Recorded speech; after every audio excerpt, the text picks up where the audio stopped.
intuition or your gut feeling or adaptive unconscious. There's many words for this process where we sometimes make decisions without being consciously aware of any of our thought processes. In my blog, I describe the neuroscience behind this gut feeling or behind intuition. But how can you strengthen your intuition? David Pearman uses this model called SMILE, which stands for self-awareness, mastery, impulses, low probability, and environmental awareness. What does this mean? Let's unpack it. Self-awareness means that you are aware of when you are stressed, when you're tired, and to be able to manage this emotion. So tap into emotional intelligence. When you're not in a good space, your gut might not be giving you that accurate signals. Secondly, mastery.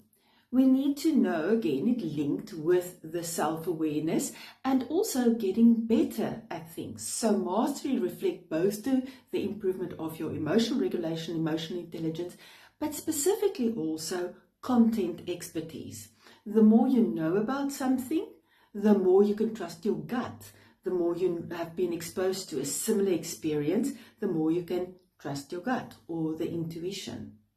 The first one is impulses, and to distinguish impulses from instinct or reflexes. In other words, if you grab a bag of chocolates or chips, it's not your intuition telling you to do so. And we must be careful not to be driven by impulses and make sure that it's really intuition, which is more that it's a decision-making style, unaware decision-making style.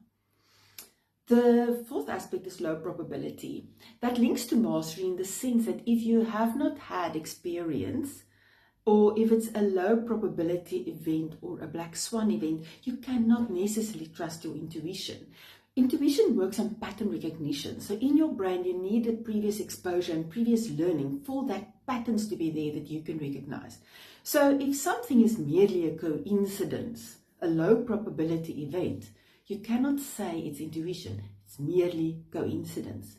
And the last aspect is then environmental awareness, which links to the previous in the sense, again, you need to be aware, you need to have previous experience, and you need to be self-aware.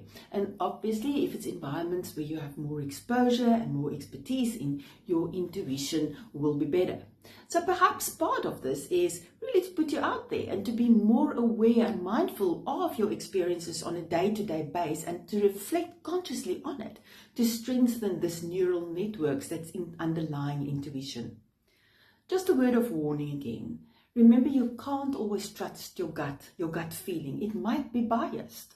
So remember, in low probability events, areas where you're not an expert and novel areas, it might not be the best to trust your gut, but rather to go to a conscious and deliberate analytical thinking process.